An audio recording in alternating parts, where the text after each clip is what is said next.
A better way to pay your UTG fees with instant proof of payment and real-time student portal update. Paying your University of the Gambia fees has never been easier or more convenient. With Ecobank, students, parents and guardians can pay UTG tuition and related fees through our secure digital banking channels such as Ecobank mobile app, Ecobank Online and Ecobank Omni Lite. Once payment is completed, instant proof of payment is generated and the UTG student portal is updated in real time, allowing students to proceed immediately with registration, course selection and clearance without unnecessary delays, while giving parents and guardians peace of mind that payments have been successfully processed. How to pay via the Ecobank mobile app. Open the Ecobank mobile app and navigate to the home screen. Select Pay Bill. Choose Pay a New Bill and select Schools from the category options. Select University of the Gambia. Select the specific product you are paying for. Enter your matriculation number and tap Continue. Validate your details. The system will display the payable amount. Press Continue to confirm the payment. An e-receipt is generated automatically as proof of payment with real-time updates on the student portal. How to pay via Ecobank Online or Omni Lite. Log in to Ecobank Online and Omni Lite using your credentials. Select the menu and choose Bill Payments. Choose Quick Bill Pay and select School from the category options. Select University of the Gambia. Select the specific product you are paying for. Enter your matriculation number and tap Continue. Validate your details. The system will display the payable amount. Press Continue to confirm the payment. An e-receipt is generated automatically as proof of payment with real-time updates on the student portal. Walk into any Ecobank branch or pay through our digital channels and enjoy instant proof of payment with real-time updates on the student portal. Ecobank, the Pan-African Bank.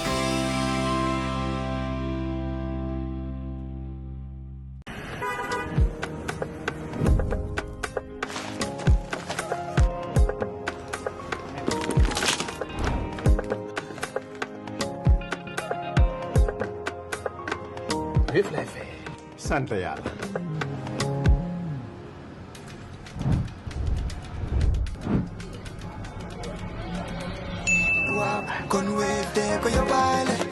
Lekar, utul wave, nga scan, nga fay, nak doo ci yokku dara.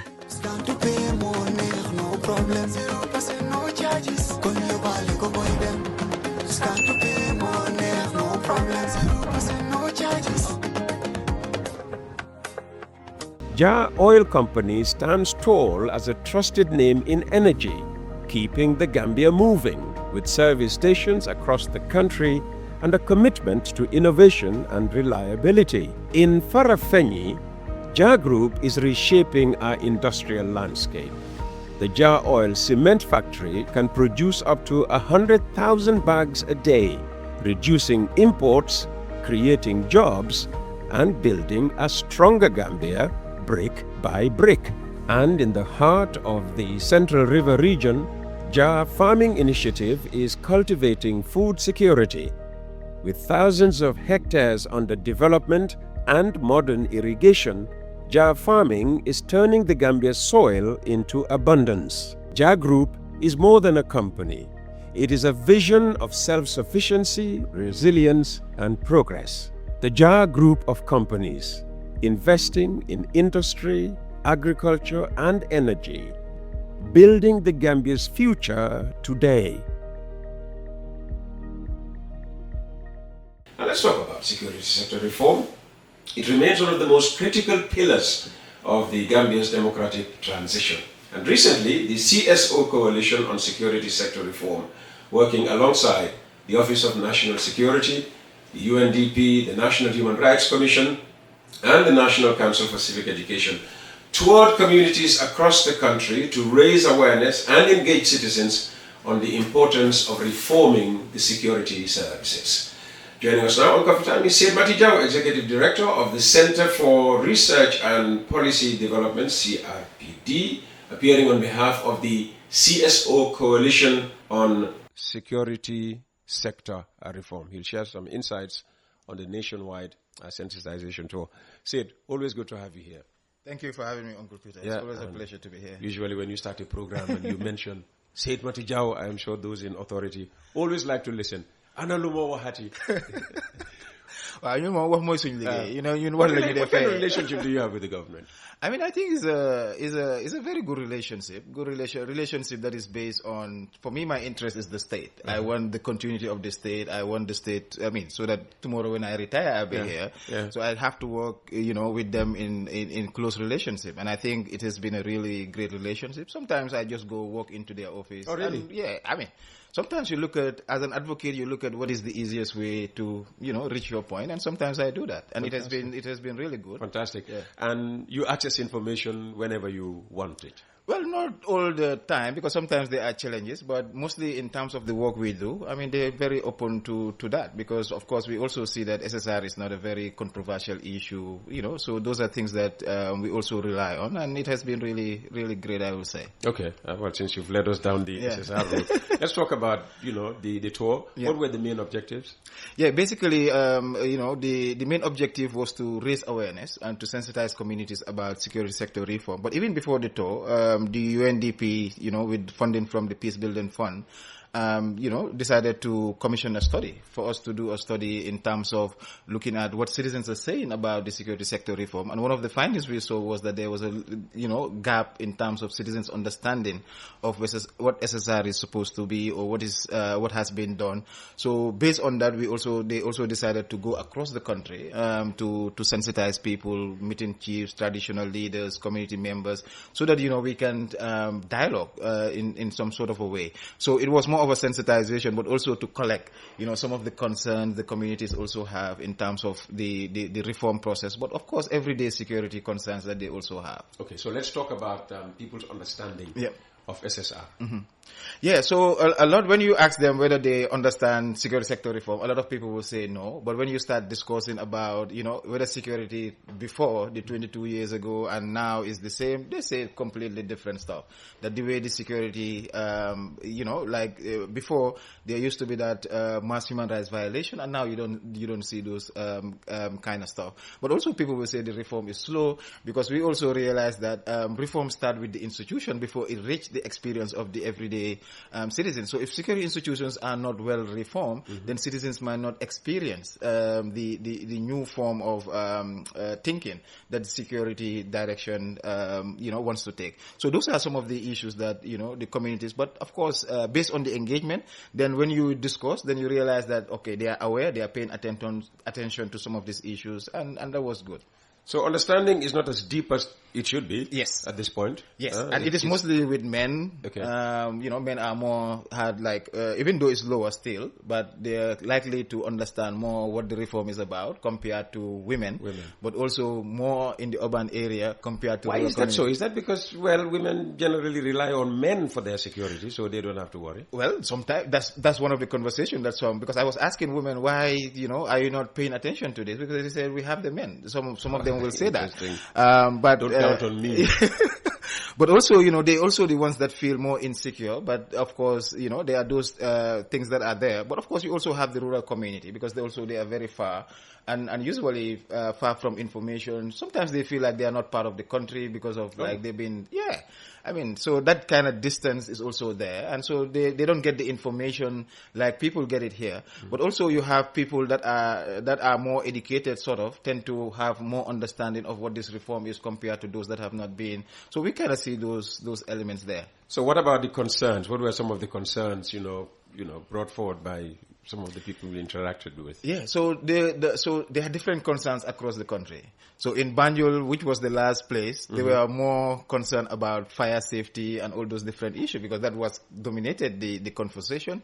If you go to CRR and other places, they're talking about how their animals have been, theft relating to their animals and all those different cattle rustling. It's a big issue. Yeah, big issue. Yes. I mean, the porous border issues. So those are some of the concerns that they have. And then you come somewhere here, also you have people concerned about drugs, theft.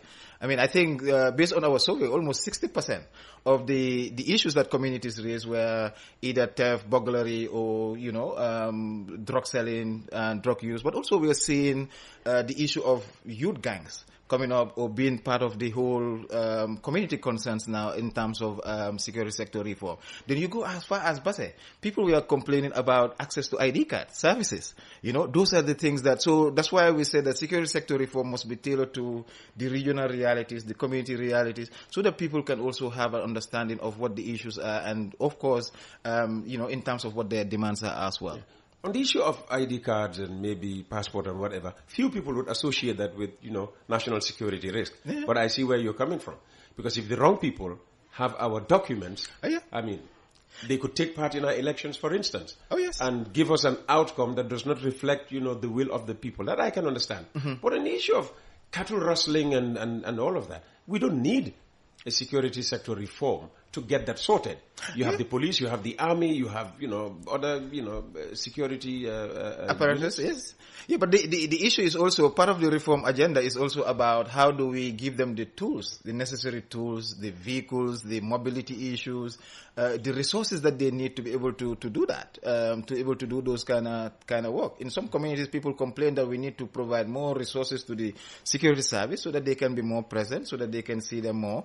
And those are issues that, we're also having that kind of discussion. And I mean, so those are the things in that area. But also for the ID card, because it's also about accessing service. Because now the thinking around security reform is about how do we move from state-centered security to human security. And human security is also about the individual, your economic access, political freedom, all of those issues, food security, those are all part of the conversation that we need to have about security reform. Yeah. Okay.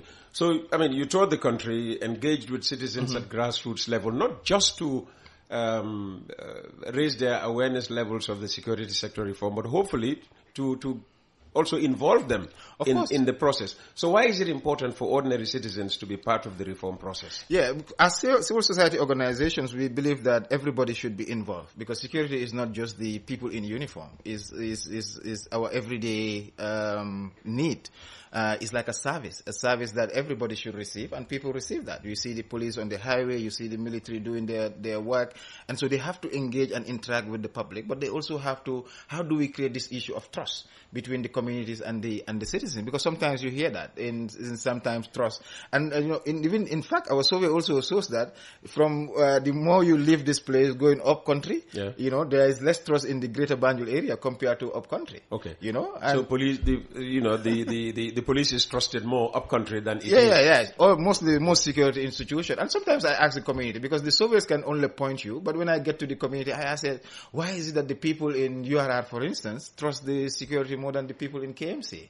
And then they say that, well, most of the problems that you feel, the protests, all these issues, all those things happen in the Combos and all those things. And so those are kind of the some sort of the relationship that exists. And so we need to get the people to be involved. Everybody should be part and when of that. When you involve them, how can they contribute? Yeah, one day they can hold the security institutions accountable, because also one of the issues that we raise is whether if a security officer did something to you, do you know where to go and complain? Most people, we realize, don't even know where to go and complain. But one of the things as part of the reform is that all the security institutions, they have a unit, professional standard unit, or wherever people can go and complain about abuses that happen. Because also the abuse of authority is one of the reasons why people don't trust security institutions. And so you have to build that relationship. But reaching everybody, people understanding this information, knowing that other oversight institution exists also is really good for citizens, so that tomorrow when something happens, they know where to go. So you worked with ONS, the Office of the National Security, National Human Rights Commission, NHRC, NCCE, Civic Council for Education, and UNDP. Yes, and OHCR, UNDP, OHCR, the Office of Human Rights. Yes. I missed that one. Yes. Yeah. We always miss that one. How did it strengthen, the tour and the objective? Yeah, I mean, like for me personally, I've been involved in the SSR process since 2017. And one of the major gaps that we've seen is how do we engage with the community? And I think this kind of project, which is funded by the Peace Building Fund, and they've been doing a lot of work in terms of our transitional justice and, and the reform agenda. For me, this is more like the first time that we get into the community. I've been working with the security directly, going to their trainings, especially with the military. But getting into the community, I think this is the first time that also the conversation is getting to them. And that's why we also saw the gap that exists. And so for me, this has been really good, especially now working with all the independent state institutions, and all of us, we have a role in the SSR process. The National Human Rights Commission was talking about the complaint mechanism, helping people to understand what they are. NCC, for them, there is civic education. They are always available, whatever the conversation is, so that they can help the people to understand. And they are very much trusted on the ground. Mm-hmm. So what do you bring to the table? What does the CSO coalition play? What role does it play that government alone cannot? So we are doing a complementary effort. One, of course, government with ONS is the lead institution when it comes to the SSR process. But for us, as also, trying to bridge the gap between the citizens and the government is very important. And one of the things that we're trying to work on is also to create this CSO security platform. We're currently discussing, and we had our first meeting some time ago. So we're building that so that whenever certain things happen, we can use that platform also to discuss it and debate on the issue and bring citizens' perspective into that. But also to support in terms of capacity building, because we do quite a lot of training. We are closer to the citizens than the security institution, and even we are likely to be more trusted than them. So we use that opportunity to also engage with them and to have these conversations about all these different when issues. You build capacities, whose capacities are you building? Yes, so the security institution, but also our members, because civil society organizations also, because security before people thought it was just the job of the people in uniform. The uniform people. Yeah, yes. Uniform people. But security is not only security. You're talking about issues of safety. And this is where fair service comes in. People's houses, the way we build our houses, the way we discuss all those are part of this. That's why I'm talking about. Part of SSR? Is SSR, the argument that the state is making is we are moving from state-centered security to human security. And for me, that's why the angle that we want to focus on. And when you talk about human security, it's about the individual. Then we'll start talking about all these mechanic garages that are all over the place. We need to be order. We need to have order in our society, but also because today people complain that the fire service doesn't respond, or when they come they don't have. There needs to be investment in that. But the investment must start at the home. Do we even have fire alarm? Me in my house, I don't have it, but those are things that we have to get. You think I have at home? But for me, I also believe before we build a house or anything, the fire service must have a role in that process as well. It used to be law. It used to be law that even before you built a house, the fire service had to be there to inspect the place, to make sure that there's at least minimum 2 meters between the building and your fence. Yes. Yeah, but now you hardly see those things happen. So how do we bring this? Because fire service is also about the issue of safety. Safety is very important when we're talking about security sector reform. It's not only about karange, but also to be mucha. Safety. Khodeku balanga lakale or something. Yes. So we need to start thinking in the more broader sense. Just saying the police are like this, the military. We need to look at it from our own perspective as well. What challenges did you encounter during the tour, and how were they overcome, if they were overcome at all? For me, it was a great. For me, it's lovely to be with the community, to understand their perspective, because we live here, and sometimes it's very difficult to be there. I think for me, the challenge is we did not reach as many people as I want to, and that's why we are trying to go. Was that because of funding? Well, it's funding gaps. Funding is always one problem. What UNDP gave was not enough to cover everywhere. Yeah, but it also targeted. I think there will be other trips. So this time, because also before in December, I also went around, because UNODC is also part of the broader project. So in December, I also went around the country engaging, especially traditional leaders. And that's also one of the things. Because when we talk about security sector reform, we always forget about the chiefs and the alcalos. And when I go, they will tell me the chiefs and alcalos also need reform, because they are very closer to the community. They do security job, they do judicial job, they do all kinds of jobs. But even if people enter a community, they will say go to the alcalo or go to the chief. So those are also very important. And then one of the issues that a lot of people were telling us, they thought that the reform, when it started, going to be to send everybody home and then start building fresh. So how do you, try to tell people that this was not the essence of the reform agenda? But I think for me, challenges are things that we need to keep pushing, and the issues that they raised for me are those the challenges, and we have to channel it, and the ONS was there, and we are happy that they were there as well. You know that apart from corruption, SSR is the one thing this government has been criticized most about. Yeah. All right. Everybody has something negative to say about government and SSR. So what opportunities do you see for meaningful reform in the near future? Yeah, I mean, I'm part of the process, like I said, since 2017. Sometimes I argue even within civil society, when they say, oh, it's slow and process. I said, what are you talking about, slow and process? SSR has been ongoing, and SSR will continue to go. I'll give an example. I'm very young. Gambia never had, after independence, what did we have? Field force. After the field force, what do we have? We had the military and all those different stuff. Those are all today, if we go back, those are part of SSR process. We had the gendarmerie that was transformed into TSG and all that. That is SSR process. Even tomorrow, SSR will continue because SSR must be reflected on the realities of the situation. And so for me, the opportunities are that there is a government, civil society, people see the need for it. Even the security institution, one time I asked them, do you think SSR is necessary? They agree because now they're having capacity. They're building their capacity. They're going through training, and those are all important opportunities that we can capitalize. But also, it has to do with attitude, individual attitude, Gambian attitude, and how we relate and how do we build trust. Because at the end of the day, we need to think about that the people that are in the security service, what they're doing is for us. Like what we are doing is also for all of us. So those are issues that we need to bring in the conversation, and not just to put it on one side and then leave it like that. Okay, all right. So what are the next steps? The coalition's next steps after the tour? Yeah, so we are continuing to strengthen our coalition because, of course, we just don't want to depend on funding and all that. How do we build the institution? How do we ensure that civil society organizations are part of it? So we are planning trainings for our members, but also how do we go to the rural areas as well, to not only to go there, but also there are so many organizations at the grassroots. How do we bring them on board? And those are issues that we want to work on, but continue to have the conversation to hold government accountable so that, the SSR could deliver what the people expect.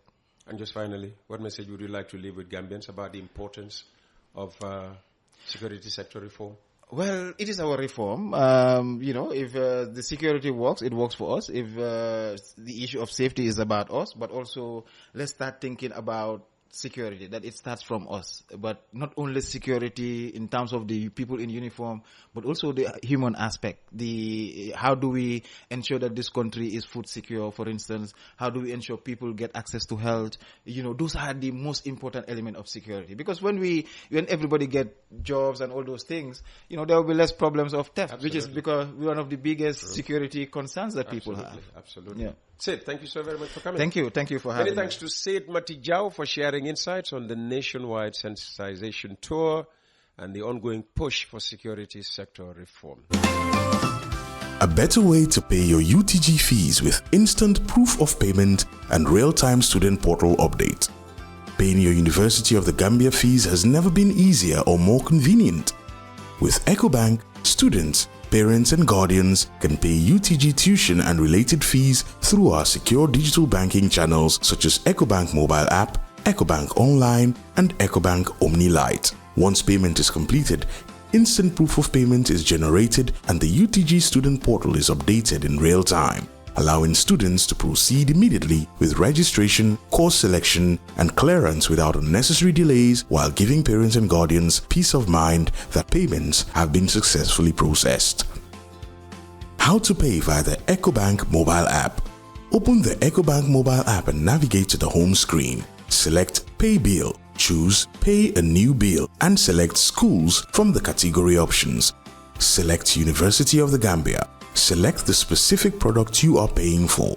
Enter your matriculation number and tap Continue. Validate your details. The system will display the payable amount. Press Continue to confirm the payment. An e-receipt is generated automatically as proof of payment with real-time updates on the student portal. How to pay via Ecobank Online or Omni Lite. Log in to Ecobank Online and Omni Lite using your credentials. Select the menu and choose Bill Payments. Choose Quick Bill Pay and select School from the category options. Select University of the Gambia.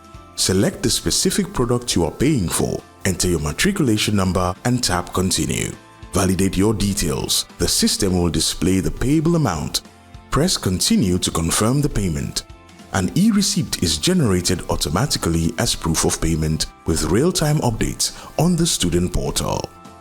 Walk into any Ecobank branch or pay through our digital channels and enjoy instant proof of payment with real-time updates on the student portal. Ecobank, the Pan-African Bank.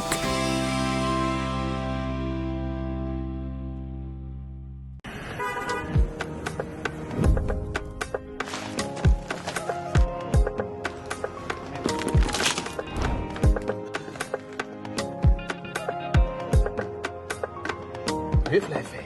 sant yàlla.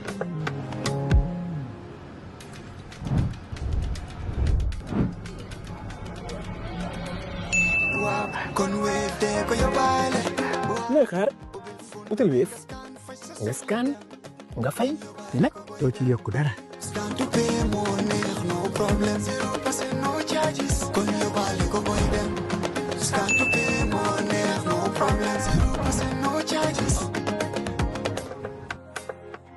Jah Oil Company stands tall as a trusted name in energy, keeping the Gambia moving with service stations across the country and a commitment to innovation and reliability. In Farafenni, Jah Group is reshaping our industrial landscape.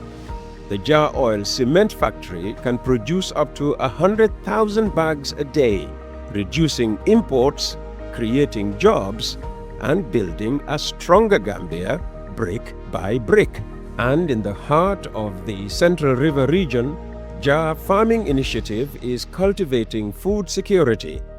With thousands of hectares under development and modern irrigation, Jah Farming is turning the Gambia's soil into abundance. Jah Group is more than a company. It is a vision of self-sufficiency, resilience, and progress. The Jah Group of companies, investing in industry, agriculture, and energy, building the Gambia's future today.